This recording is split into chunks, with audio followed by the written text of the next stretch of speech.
Exposing sexual misconduct is necessary to change horrible behavior, not to score political points. The recent tsunami of sexual harassment and sexual assault cases beginning in Hollywood, but now boiling over onto powerful men, is both heart-wrenching and perplexing. The list of men accused of sexual misconduct has grown too long to list them all. In the most recent cases, CBS News fired veteran journalist and morning show host Charlie Rose, and PBS and Bloomberg dropped his nightly interview show on Tuesday. The actions came after the Washington Post reported that 8 women said Rose made unwanted sexual advances to them.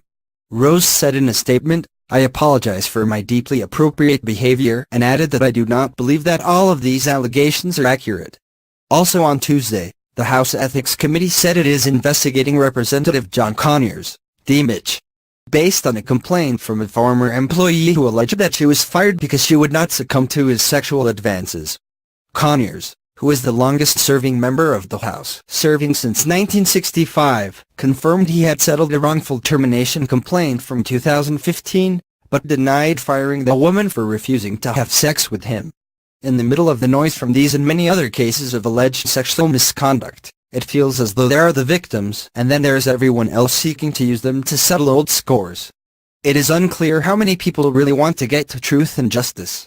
Here is a hint: it is not the people on TV feigning outrage. It is not the celebrity lawyers. It is not the politicians from either party taking swipes at the opposition. I am not sure what I find the most disgusting: the men who preyed on weak and powerless women, or the men and women in Washington hoping to score political points and riding the tide to better name ID. Whose hearts are pure in this tragedy? The American public is watching the freak show of their leaders, media elite and entertainers being unmasked as licentious pigs. We are left wondering, however, what is true? In my 20s, I was the victim of a physical assault and attempted rape by a complete stranger on a Virginia running trail, so I am prone to believe the accuser. In fact, we are told that we must always believe every woman. Unfortunately, the Ducal Cross case, the Rolling Stone saga, and Lena Dunham's book stole our innocence. Potiphar's wife in the Bible and books like To Kill a Mockingbird reminds us that once we were allowed to ask questions about motives, especially involving race or even politics. The pursuit of truth sometimes requires hard questions. Much of the public is so discouraged that they throw up their hands in distrust and disillusionment. However, it would be wrong to discredit the #MeToo movement based on the few. Estimates vary, but in a 2010 study, the Centers for Disease Control asserted that nearly 1 in 5 women and 1 in 71 men have been victims of attempted or completed rape. Perhaps this is like turning on the light in filth and watching the cockroaches scatter. The brightness of truth is painful but necessary to clean up the decay. At a high level, this is indicative of the condition of the human heart. Our culture refuses to make judgments about right and wrong until it becomes so noxious that we can no longer stand the stench. We didn't love our neighbor enough to get in the middle of messy battles at the office or elsewhere. Hollywood certainly didn't hide what has been described as the revolting behavior of Harvey Weinstein and others.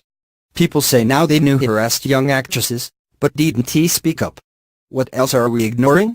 When are the ivory towers of academia going to come clean about sexually exploitive professors? It will get worse before it gets better. So where do we go from here? I honestly do not know. But I do know this: we must have the guts to seek truth. We must ask questions and pursue justice no matter where it leads. It must mean discrediting false accusers or even that our favorite entertainer, media professional, professor or politician faces criminal charges. Are we strong enough to do that, or do we just want to score points against our enemies? Micah 6:8 tells us, "Oh man, what is good? What does the Lord require of you but to do